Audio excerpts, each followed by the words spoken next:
Welcome to Talk More Talk, a solo Beatles video cast. I'm Kit O'Toole. What you are about to hear is our panel from the recent Everything Fab 4 conference, which was dedicated to the 60th anniversary of Rubber Soul.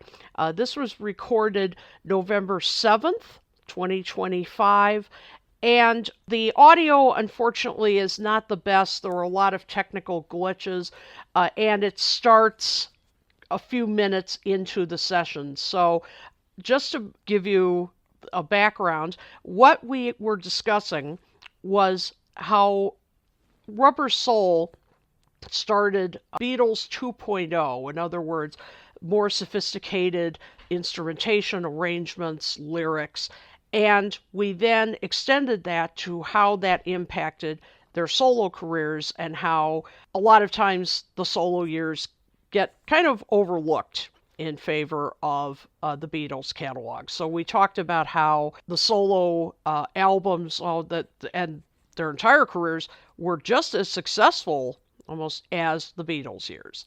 So please enjoy the panel that we presented at the Everything Fab 4 conference. Far more complicated. It wasn't just boy, girl, I love you, you love me songs. Look at how the lyrics really changed in Rubber Soul. Take a look at Norwegian Wood, and how it starts. I once had a girl, or should I say she once had me. Very different lyrics from what they were doing before that. So it's not just the songwriting, it's also the instrumentation, like you said, the sitar, the harmonium was being used, the fuzz bass that was used in Think for Yourself. You also had, well, not only John and Paul advancing the songwriters, but look at George Harrison with Think for Yourself. A sign of things to come with George already being preachy. but you see his songwriting growing on this album. I mean, he wrote some great songs before, but now that's another way. This is a preview, or the beginning rather, of Beatles 2.0. Yeah. So you never would have heard songs like Please Please Me, From Me to You, She Loves You, I Want to Hold You, and those songs once Rubber Soul came out. But you could also see from the Help album, it's funny because I'm somewhat influenced by the history and learning about these songs from Mark Lewison's books and everything, but you learn about Wait being a leftover song from Help. And in my mind, I'm thinking, Wait could have worked on Help. What Goes On, which was an earlier song, which they attempted in '63 during the From Me to You sessions, but then they added more lyrics, and Ringo added some lyrics to the song. That could have worked on Help as well. But things did radically change from Rubber Soul on. And it's not like I would say Rubber Soul is what led to the Beatles solo careers. You can point anything from Rubber Soul on. Because they all learned from each other, they all developed from each other, they all grew as songwriters and as musicians from each other.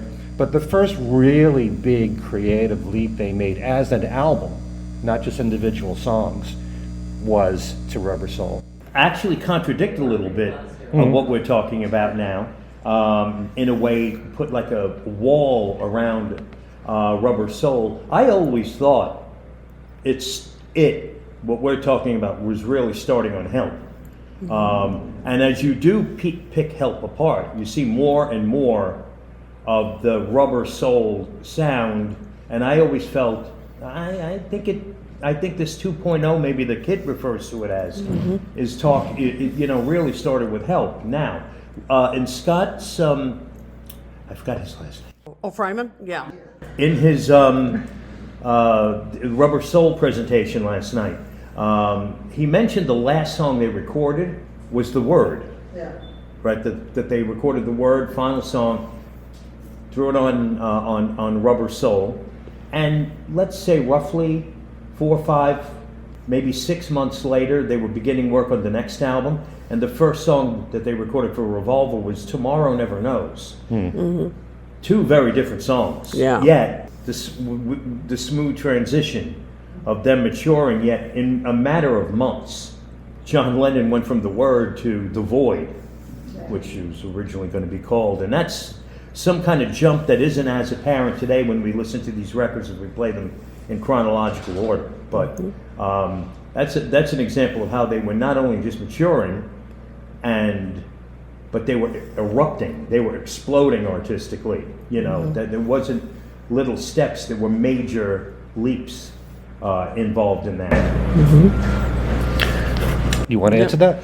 Yeah, I mean, I think, I was just thinking about last night's presentation when you mentioned that, as I said, the songwriting here was just, on another level. I mean, when he was talking about In My Life. How old was John when he wrote that? I was trying to remember. 25. That's what I thought, mid-20s. I mean, what an incredible amount of growth. And really, getting more personal, and that would, of course, be a trademark of his solo career. And you could kind of say, I mean, it's not Primal Scream kind of stuff, but it's definitely him letting us into his personal feelings, his nostalgia, and so it really is a remarkable album in that way, in seeing this phenomenal growth, and as I said, such a short amount of time. Yeah, and you talk about maturity at such a young age, and Paul writing yesterday when he's 23. Yeah. Within You, Without You. George is 24 when that comes out. So it's amazing how at that young an age that they were coming up with this amazing material. So. And they kept it up. It wasn't even like they hit a dry patch after that. That's right. They kept it up. They kept out doing. I mean, I was 5 when Abbey Road came out. No, I wasn't. I was 4 when Abbey Road came out. And with all of these albums, I could say the same thing for Revolver. I'd love to go back in time because I am building a time machine at home. Nice. I would love to go back in time and show up in all of your houses when you were little on the day you brought these records home and heard them for the first time, because I missed out on that. I picked up on these things afterwards, but even with something like Abbey Road, to go from the White Album to Abbey Road, that's another big, especially for McCartney, another big launching pad into what would be, I guess, it's their solo careers, how much they thought at the time they were going to be working on individual stuff next, I don't know, but I'm sure it was in the back of their minds. Well, that was creeping in, especially in 1969, because you don't really know what would have happened with the band. I know the interesting thing during the Get Back documentary, George said to John, I'm thinking about making a solo album while staying in the band. Yeah. So that kind of thing really wasn't done. I know that George had Wonderwall music and electronic sound, and John and Yoko had the experimental stuff. But solo careers weren't done at the time. It was a big deal. Nobody had simultaneous careers. Smokey Robinson left the Miracles, that was it. And Diana Ross left the Supremes, that was it. You didn't have both careers going at the same time. There was one, I just thought, there was one, Frankie You always have to Four be. Seasons. Oh, yeah. Because it was a calculated, I think sometime around 67, I think they said, all right, Frankie's going to Frankie do a solo record, and that's where... Can't Get My Eyes Off You. I don't mean that. But yeah, that was a solo Frankie Valli thing, and that started, I think he kept it going in addition to the Four Seasons, but that's like the one example I could think of, and there's other examples too that are popping up. I could see. And the Crickets, right, that's true. Sonny and Cher. Sonny and Cher each had 7. Maybe I should just go. No. I mean, we're like straining our brains to come up with Yeah. a few examples. And I'm sure George, if he had done a solo album, right out of, say, the Get Back sessions, that would have been huge. That would have been, and of course it would have fueled all of their breaking up rumors and stuff. And if they didn't break up with George, it'd come around quickly with the second. I mean, we'll never know. No. Yeah. But, it's funny that you bring up where you think maybe Help was more a transition album, because I was talking about the personal songs that they were writing lyrically, and certainly Help, the song, is way up there. There's another one. With You've Got to Hide Your Love Away as well. Yeah, another case of John, really exploring his inner thoughts with help, even earlier, but really comes into play on Rubber Soul. It could be maybe because over the years, we've come to think about Help, the album and the movie, and you're not thinking in terms of musical progression. Help was a fun movie. Yeah. And maybe it's just easy to look at the album, put it with the movie, and move on. But there is so much on Help that really said, "Wait till you see what we're going to do next, Yeah. folks." One of the things that I think we brought up here is that because if you lived in those times and you had the American albums, you had all these albums in between, like Beatles 6 and Yesterday and Today and those albums, and in a way it kind of diluted the catalog, and you didn't see how much of a jump there was from album to album, because you had songs on Yesterday and Today that were on Revolver, and that came out before Revolver, so you didn't really feel as much of a transition from album to album, and we didn't know that at the time. Yeah, I was going to say, hindsight is 2020. Yeah. I mean, that's for sure. Show of hands, how many folks go home and listen to the American Rubber Soul first? And Wow. the UK one, the main one. Now I Slightly do. more. It's also more convenient Yeah. today Well, yes. to go grab the CD. Just curious about that, but it's close. I mean, it's a different. Just those few, two, three. Two or three. One more thing. Two and a Okay. half. Song changes Yeah. made a bit of a difference in the feel of the album. Yes, sir. Yeah, you brought up yesterday and today. I'm curious what you think about this. Why does this sound so cohesive? It's got songs from 3 different albums in it, so the evolution isn't the same, but it still seems good, cohesive to me. In fact, I think it's a great album on its own merits, despite what you said, which I agree with, obviously. I'm not debating whether or not it's a great album. The thing, the American albums, to me, because the Beatles catalog, song per song, was so solid. It didn't matter what 12 songs you put on the album. You would have gotten used to that order and those songs. But actually, if you look and you compare the US and UK, a lot of the sequencing was the same.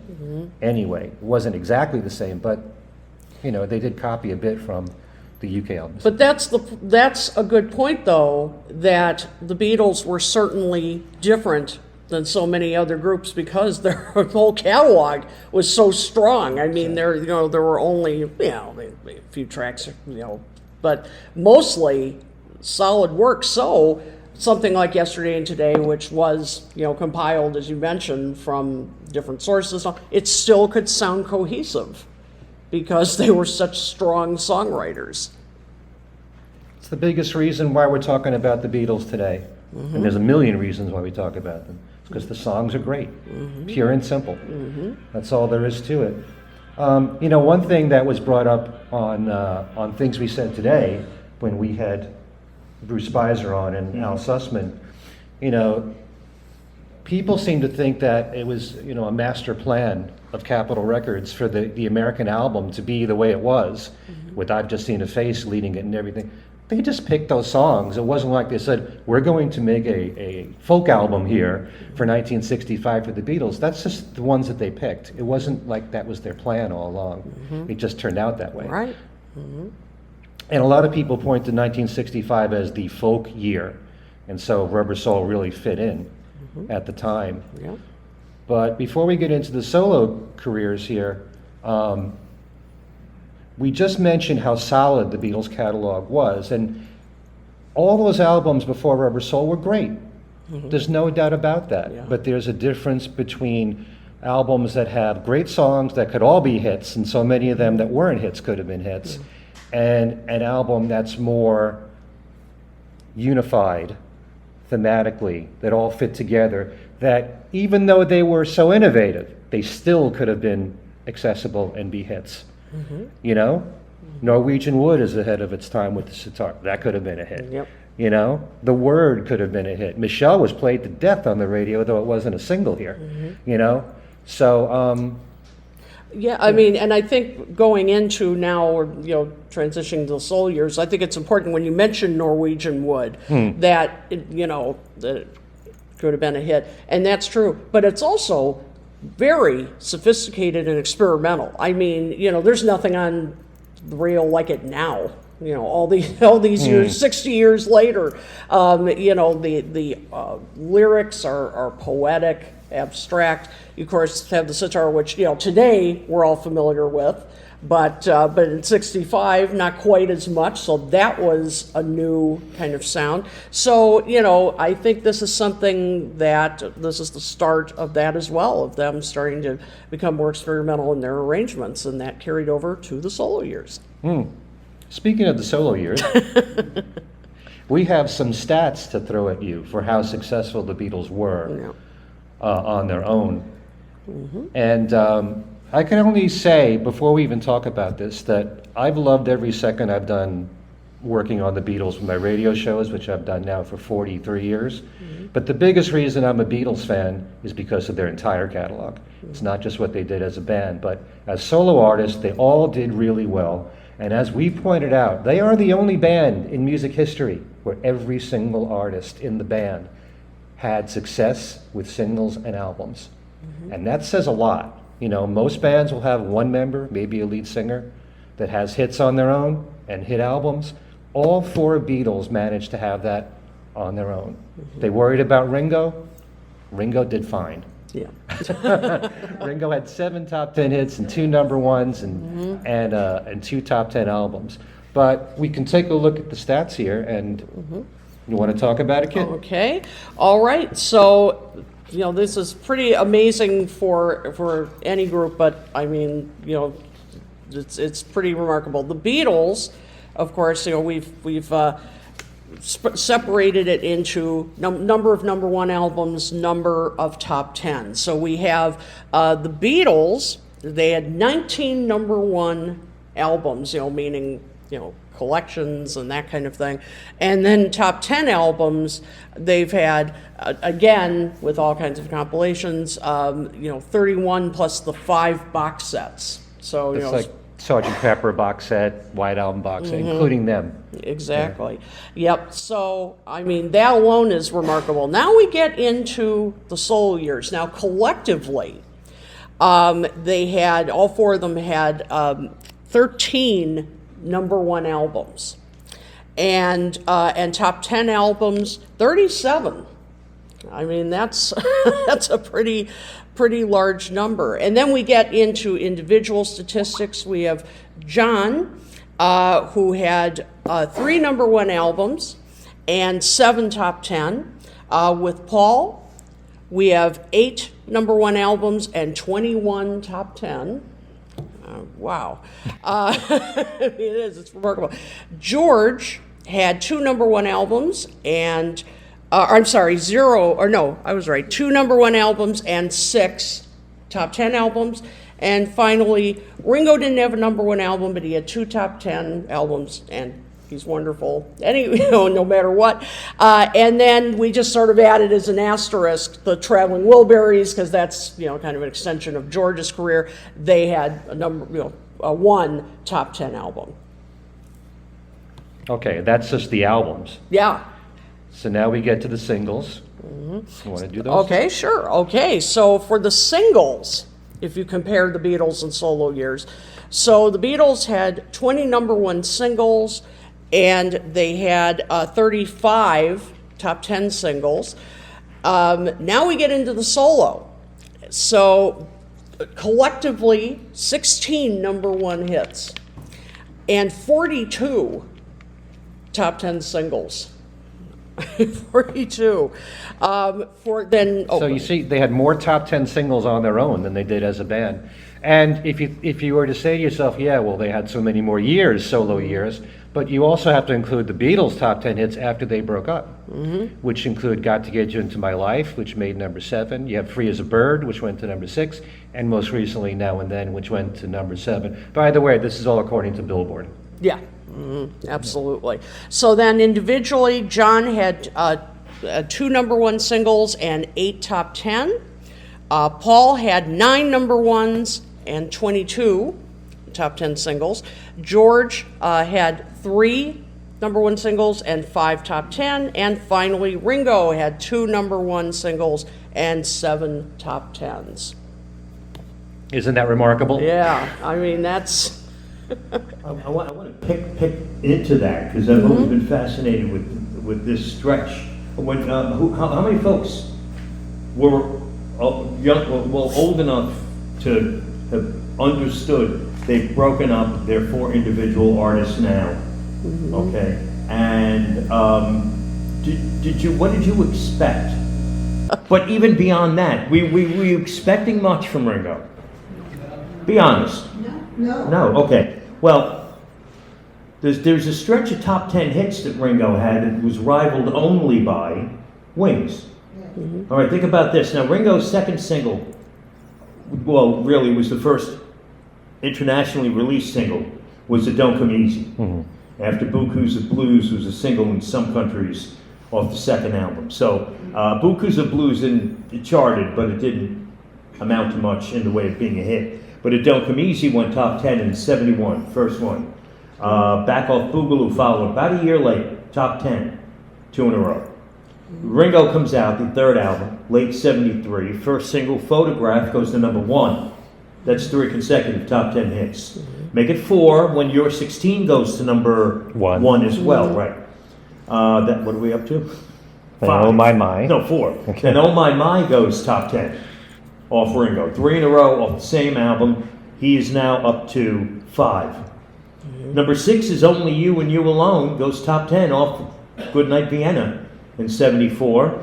And make it 7 with No No Song, going top 10 off Goodnight Vienna. And although that would be it, that's the string of top 10 hits, 7 in a row. Ringo, 7 in a row. John Lennon didn't do that. George Harrison didn't do that. And if you want to add on, Ringo's next 2 singles still cracked the top 40. It's all down to Goodnight Vienna and A Dose of Rock and Roll. But he has 7 consecutive top 10 hits. This is Ringo's star, 7 in a row. Only topped by Wings, starting with High, High, High, top 10, and to 72. My Love, number 1. Live and Let Die, number 2. Hell on Wheels was top 10. Jet was top 10, didn't hit number 1. Jet didn't hit 7. Band on the Run went to number 1. Junior's Farm was top 10. So that gives us 7 right there. Now you could say, I believe the next release was the Country Ham single. Yeah, but that really didn't count as a Wings single, and a lot of people didn't even know it was Wings. All right, so we eliminate that. We bring the count up to 8. Listen to what the man said. Goes to number 1 in 75. Wings wins 8 to 7. But still, the point is, this is a band that churned out 4 major, with a capital M, individual artists, and then there's even Ringo, the drummer who wrote 2 songs by himself as a Beatle, put 7 consecutive singles in the U.S. top 10. And I vaguely remember that run in 73 especially, where every time you put on WABC in New York City, Music Radio, WABC, there was a different Beatle coming at you left and right on the radio. Yeah. Well, those first 5 years after the Beatle breakup were incredible. You know, you had them on the charts simultaneously many times. It was a great feeling, you know, and same thing with the albums. You actually had George Harrison knocking Paul McCartney out of number 1 on the singles charts with Give Me Love. Yes, sir. In answer to your question, considering the number of acts that have come out with large PR campaigns before that weren't able to, even bigger than just saying a member of the Beatles, like say, for example, the Monkees or Frankie Goes to Hollywood, where they would have the large campaigns and the A&R people would be pushing, and then their careers go nowhere. You could easily make the case that the 2 factors, that factor can be taken out and they could still make their way forward. Yeah. Yeah. Kit, you want to respond to what I was just asking? Yeah, I mean, I don't know if that's a completely fair thing to say because, as we've been kind of talking about, that there, that experimental spirit, the creativity, the originality that they had as Beatles, and of course were very successful with that, carried on into their solo years. And they were, I mean, not every single song was a winner that they ever recorded in their solo years, but a lot of the magic was still there. I mean, we're still talking about, Paul McCartney, John Lennon, George Harrison, Ringo Starr. They're great artists in their own right. And, and they had, of course, honed their skills as members of the Beatles.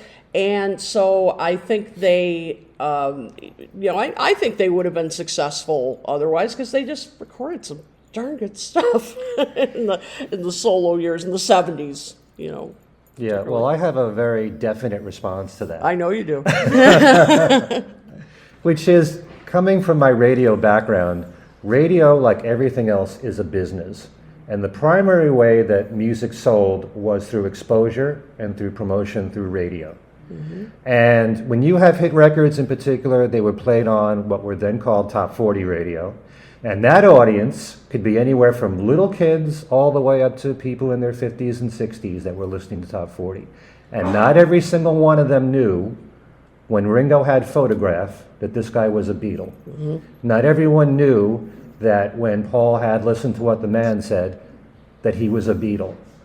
The running joke that I heard in the middle 70s on was, did you know that Paul was in a band before Wings? Yeah. So, and the same thing could be said for John and for George. They all gained new audiences on their own, but let's face it, there were Beatle fans that still bought their records anyway. Sure. There are Beatle fans that will buy anything that the Beatles put out without even hearing it, just to complete their collection. There'll always be those people, but if you were to say something like that, then you'd have to discredit every single solo artist that came from every successful band. Are you going to say the only reason why Stevie Nicks sold is because she was in Fleetwood Mac? You can't just say that for every artist that does that. There are a lot of people that heard the music on the radio and bought it because they liked it. But it was an advantage that they were Beatles to begin with because they were more likely to get the exposure, but that didn't force people to go and buy the records. They bought them with their own volition, and the Beatle fans that would buy anything. Yep. Absolutely. Susan, you have a comment? Songwriting is good songwriting, right? So, yes, all right, they honed those skills with the Beatles. But if the songs really weren't any good, as you said, it would not have gotten airplay, and people wouldn't have cared, and people wouldn't have bought the songs. And so, they may have honed the skills when they were as a band, but as solo artists, if they didn't keep up that consistency, it never would have gone on. So you can make the case that they knew what they were doing and that they managed to keep up the level as solo artists and with their singles as solo performers. And, top 40 radio, if it wasn't consistently being popular, it wouldn't be in the top 40, it wouldn't be played. Right. So Beatles or not, Yeah. if it wasn't successful, it would have gone off the playlist. I just thought when you were talking, Susan, I thought of getting back to Ringo's run there of his massive hits. Here was a guy who wrote just 2 songs with the Beatles. Most of those songs that I just listed out, except that if I counted correctly, 3 of them, most of them he had a hand at writing. Alone or co-writing. There were just 3 covers. You're 16, Oh My Ma, You're 16, Only You, and No No Song. So Ringo was even, Ringo found a pen and paper and was coming up with his own ideas, putting them in the charts. Absolutely. Well, Ringo's done a lot more songwriting than people are aware of. And especially in the 70s, yes, he wrote with George Harrison, who helped him with It Don't Come Easy, and I think Back Off Boogaloo, and of course Photograph. But he wrote a lot with Vinnie Poncia in the 70s. And ever since the Vertical Men album, the Mark Hudson period, Ringo has co-written almost every song that he's released, except on some of the EPs. But yeah, he's been very active as a songwriter. I wish he would get credit for that. Yeah. Does he focus more on the lyrics or the music in the songwriting collaboration? I think he focuses on lyrics. I think he's done lyrical, contributed to lyrically, absolutely. Well, in talking to, especially Gary Burr, who's probably said a lot more about Ringo's songwriting to me than anyone that I know. In his mind, if you contribute anything, if you contribute one line, you got a songwriting credit. Yeah. And Ringo was good at coming up with lines. He always said he needs help finishing songs. I'm sure that he's written some melodies too, but he's good at starting songs and he needs people to help finish them. So he's had a lot of different collaborators from the Mark Hudson years on, especially Steve Lukather, for example, has written a lot of songs with him. Yeah, So- yeah, as well, yeah. That country album did pretty good too.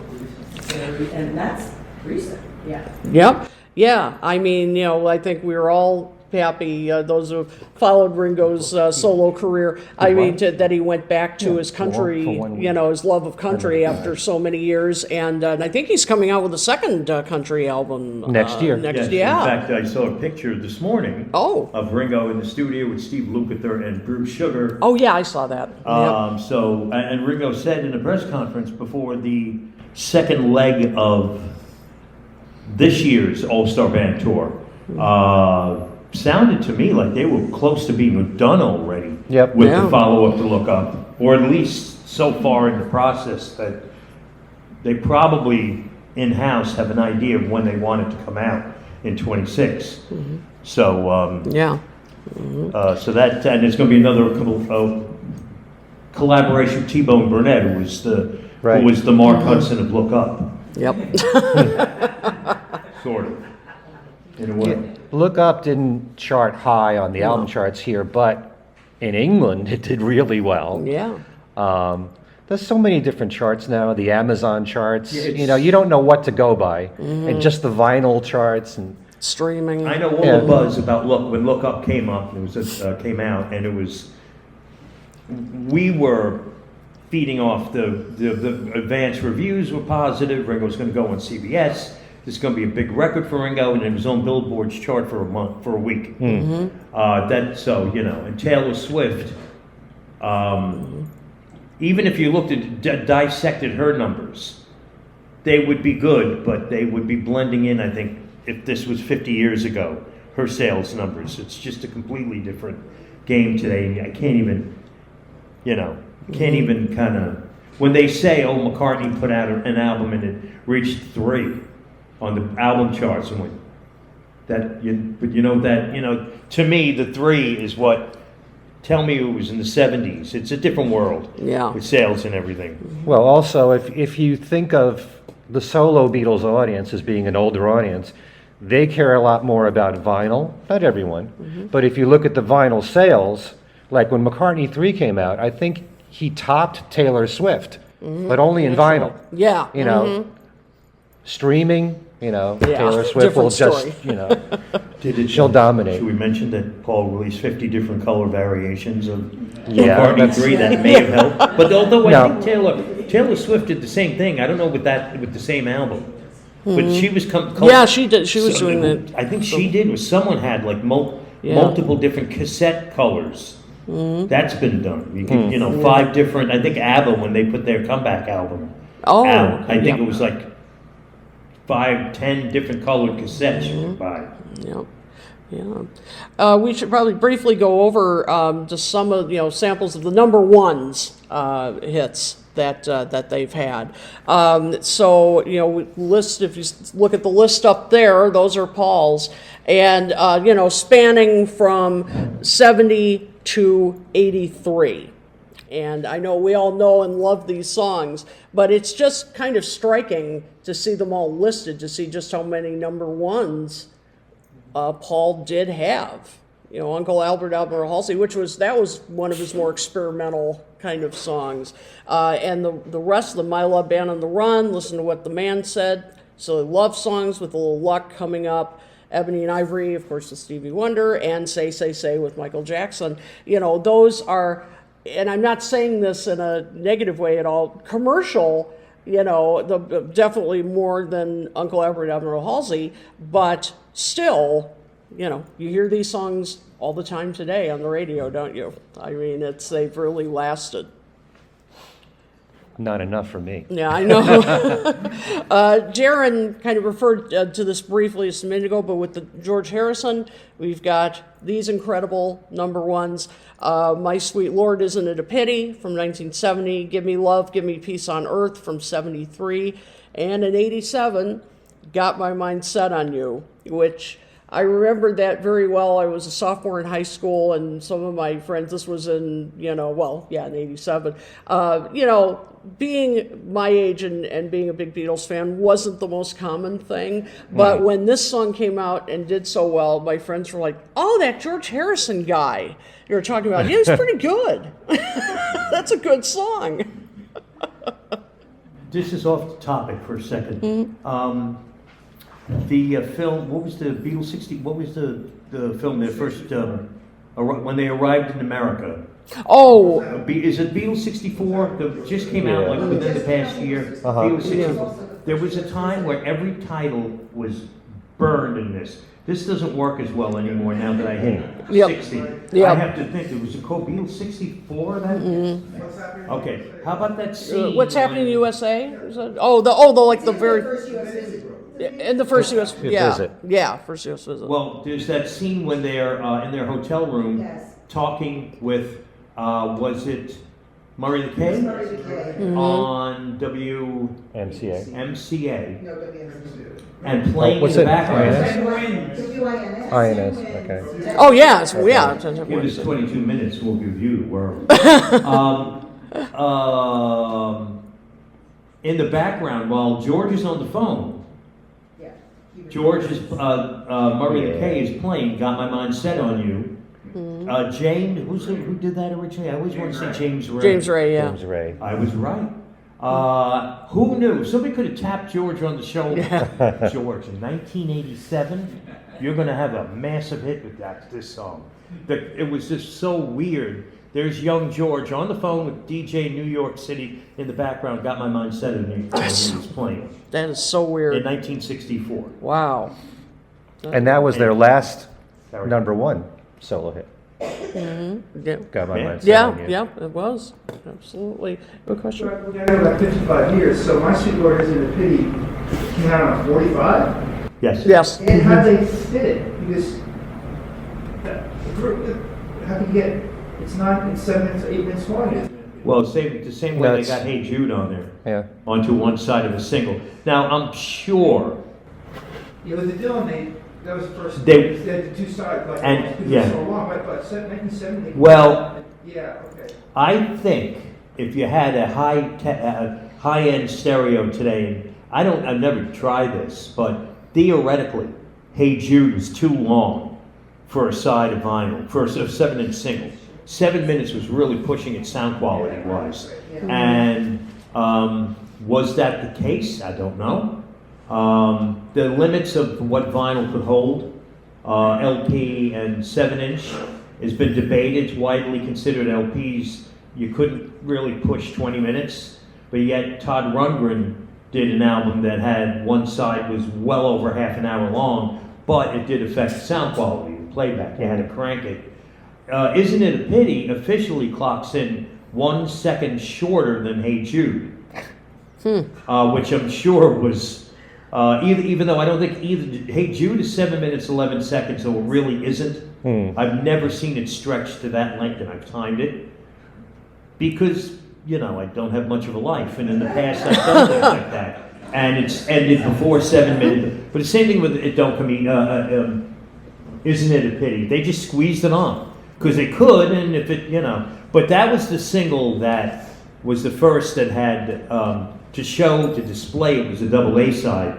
The Apple label was not cut open on Isn't It a Pity? So you had two full uncut green Granny Smith apples on both sides of that single. There were other technically double A sides. That was the only one where the record company got cute and used the full apple on both sides of the record. You know, I did an interview with Ken Mansfield, who was like the promo guy for the Beatles in America on the West Coast, and there was a meeting, and Paul was very worried about Hey Jude, not because of the song itself, but because of the length. He thought radio stations are not going to play it. And Ken sent out the record before it was released to some of the biggest markets, and they all loved it.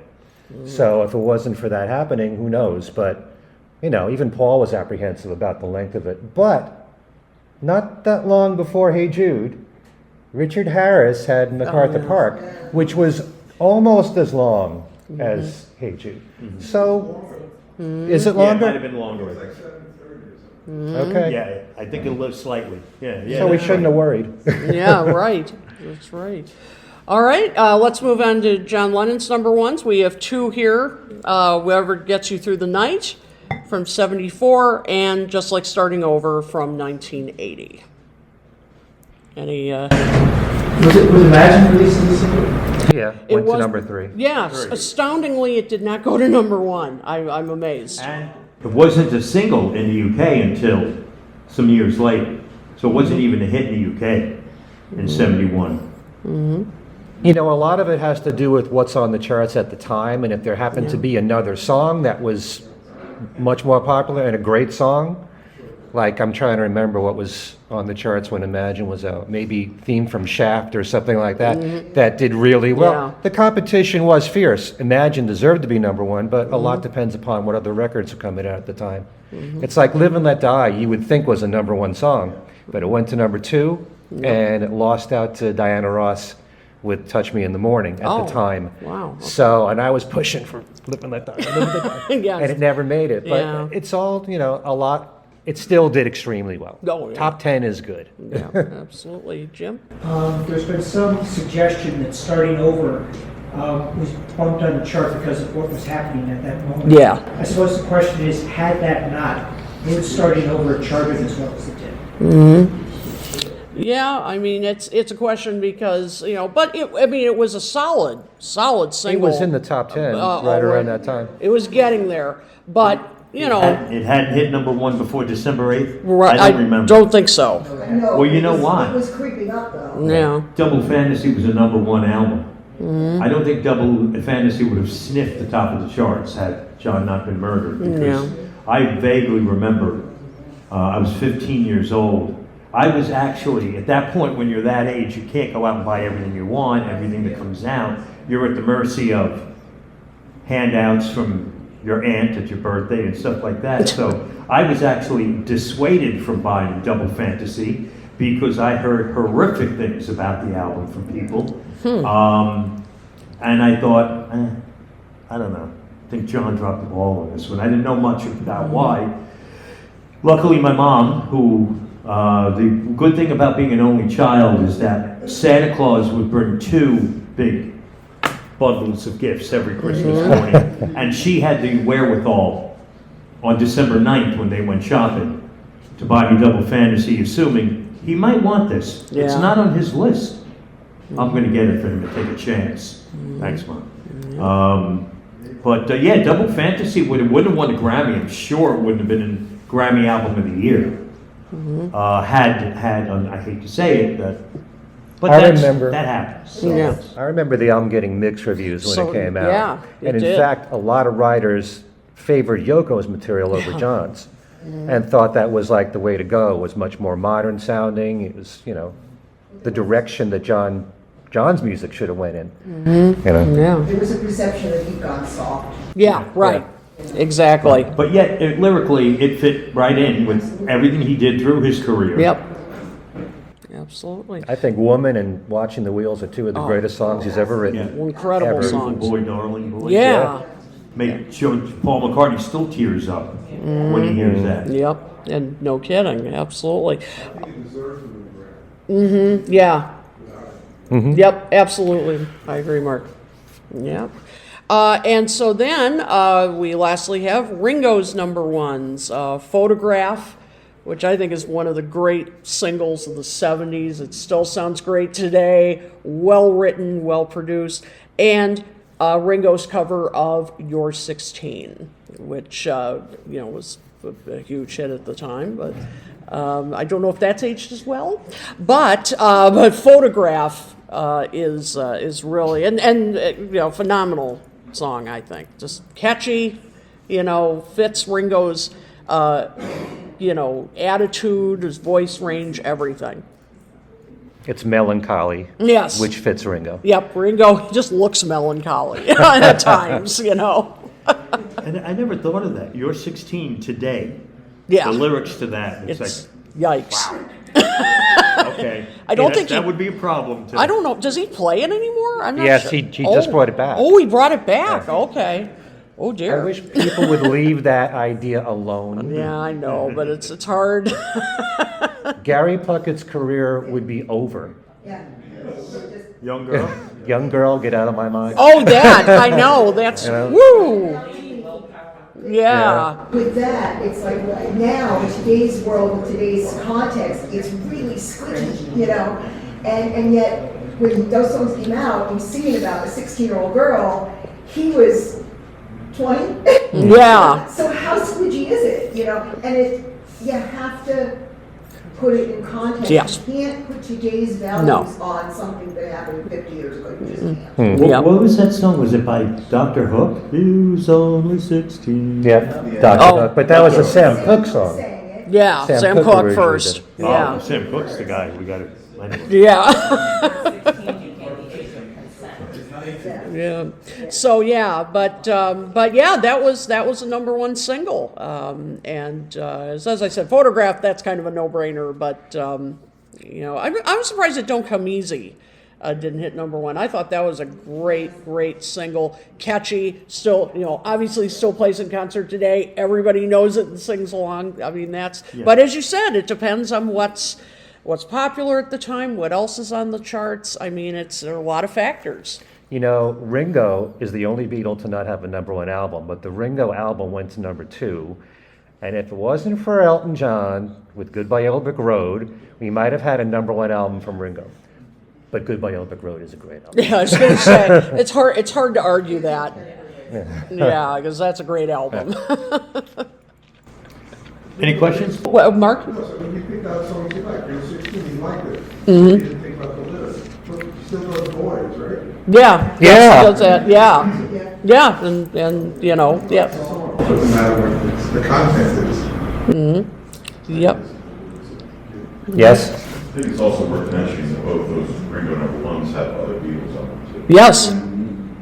Yep, that's right. And then you got the other three having another Beatles, yes. They're #1. Well, My Sweet Lord had Ringo drumming. Yeah, that's right. Yeah, that's right. But yeah, and of course the Ringo album was sort of as close as they came to a reunion at that point. Although they weren't writing and playing on the same all together, but it was as close to a reunion as we got, which is why it's one of the many reasons it's a great album. It also, a lot of it sounds like stuff that would be on a Beatles album in the first half of the 70s. If they didn't break up that, game. What if the solo stuff? What would the follow-up that? Let It Be have sounded like? What would be on it? Another Day, maybe. But, Instant Karma, which was around the Instant same Karma, time, Yeah. and Don't Come Easy would have been, on a Beatles album. And I think a lot of Ringo sounds like it would have been ideal, these songs, on a couple of Beatle albums, had they moved it into the mid-70s. Absolutely. A lot of podcasts point that out. What would be your Beatles album for 1970 Oh, or yeah. 71 or 72? And certain albums, I know a lot of people think Ram is very Beatlesque, so they would point out songs from Ram. Actually, the first McCartney album, the acoustic stuff that he was doing, could have worked on the White Album. Well, Junk was actually written at that time. But So let's throw out a question to you guys, because I know you're as obviously as big of fans as we are, both Beatles and solo. And so bringing it back to the theme of this conference, Rubber Soul, we talked about how it kicked off Beatles, Beatles 2.0, as I call it. So looking at all those songs that we listed, just the number ones, obviously there are a lot more singles that did not reach number one. Where do you see parallels between the solo catalog and what they began with Rubber Soul? Do you see, things that they were experimenting with, lyrically, instrumentally, that when you listen to Rubber Soul now you think, oh yeah, John continued that in his own work? Oh yeah. The one that rises to my mind first is What Goes On. I think about Ringo and Yeah, absolutely. That country feel that he would continue throughout his career.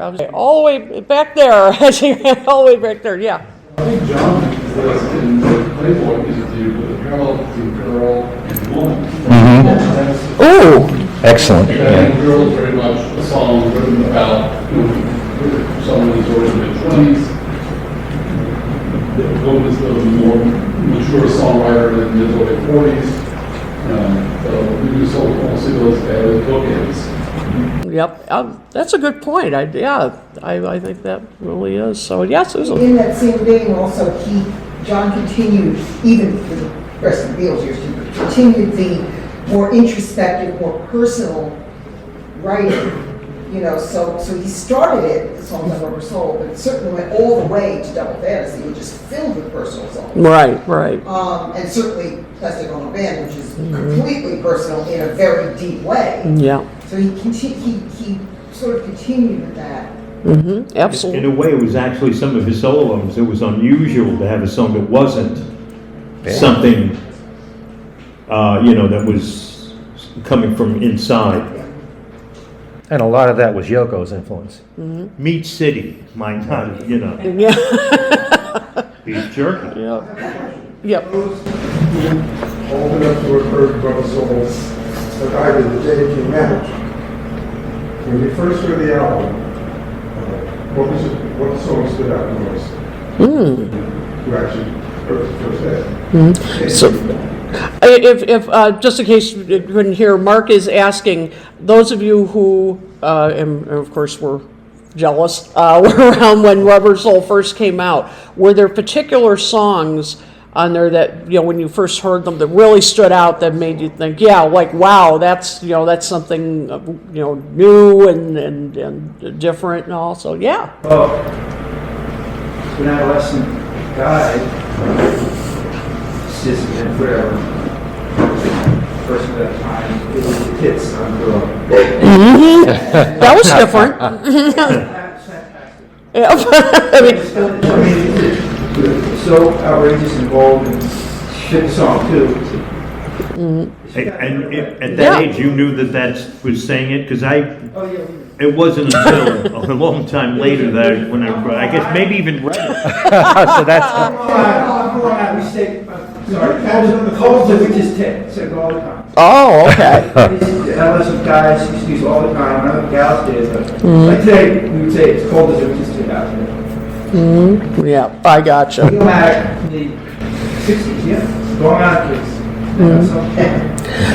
But yeah, I mean, there was something. I mean, even I first heard it in the '80s, obviously, long time removed. But yeah, that song had, and that's one of the reasons. But others, had such a kind of a blatant sensuality to it. It just had a different sound. And that wonderful line, John sings, she's the kind of girl you want so much it makes you sorry. I always remember hearing that line for the first time and thinking, even as a teenager, wow. I mean, you know what he meant. So yeah, that song definitely, I think, brought a new kind of sensuality, because before that it was I want to hold your hand, even though I think we all knew that it was more than just holding hands, but to quote another song, but this was a little more obvious, so yep. Yeah. Norwegian Wood for me, because it was just such a visual thing, the bathtub and what's going on here. yeah. So, Mine was Michelle. I'm shocked. I remember buying the record, Corvettes, I wore it out over the weekend. And I went back to Corvettes and said it defective. It wasn't enough parameters. They gave me a new one. But- Changed the needle on my portable record player and polish. And several years later, you ended up working in retail, throwing customers like you out of the store and tried to exchange their records. Because you were hip to those tricks. Regarding Michelle, I was taking French classes. Taught by nuns. And we were so excited, we managed to discuss Michelle in several, more than one French class. So she was kind of happy we had something to relate to. Yeah. Well, and you bring up too Norwegian Wood. I mean, yeah, that was another song that struck me the first time I heard it. And I think, that certainly starts, well, yeah, I guess you could say that starts, George's, full-on interest in Indian music, which he would continue, through, much of the 70s. Well, and there were touches of it on when we was Fab and that kind of thing. But, he became known for that. But that's where he really started his interest in world music, and, was ahead of his time there. Wonderwall Music has a lot of Indian Right. music in there. Yep. And then he kept up producing Ravi Shankar and the Radha Krishna Temple. I wish he did more on the sitar, though. Yeah, because he stopped playing it quite a bit in mid 70s or so, or because I don't remember it on 33 1/3 that much. No, I think long before that, you stopped with the sitar. Exactly. So He graduated with ukulele in a way. yeah. Yep. What other songs on the album really stood out to you that they would kind of continue in their career? Yeah, right there. For me, it was You Won't See Me. It was piano based, and what really got me was the middle eight, the counterpoint vocals. The No, I Wouldn't, I just thought that was really cool. Yep, very different. Absolutely. Yep, back there again. The spirit and ethos of Think for Yourself. The George idea that has continued throughout his career, up until the last album after he did his hospice album. I forget the name. Brainwashed. Brainwash, there you go, right? Yep. So that idea of thinking for yourself, and not let the shadows around you think for you. Played a huge part of his career. This whole idea of you're responsible for your own actions, you reap what you sow, all that kind of stuff. You can trace it back to Think for Yourself. Yeah, absolutely. And he would continue that in his lyrics as well. For me, the song that signals a change is the word. Because first of all, it's a great song, but this is not romantic love. They're talking about this is love with a capital L that's encompasses all kinds of love, and John would certainly continue writing songs like that throughout his career, and I think it also foreshadows the summer of '67. I mean, a couple of years early, that whole feeling of spreading love, spreading the word, and it's really, I mean, it's just a song that you're listening to and you're thinking, okay, times are changing now. Then the Beatles were, as always, part of the zeitgeist, and Brad was leading it, and saying, okay, this is, we need to talk about more than just romantic love. We've got to address the other kinds. The word was the precursor to All You Need Is Love. That's right. Yeah. Exactly. Yep. And, you could argue a bit, give peace a chance. I mean, it's about different kinds of love. So that's another song for me that had, has significance on that album for thematically and all different reasons. For a long time, my favorite was You Won't See Me. And a lot of it has to do with Paul's vocals.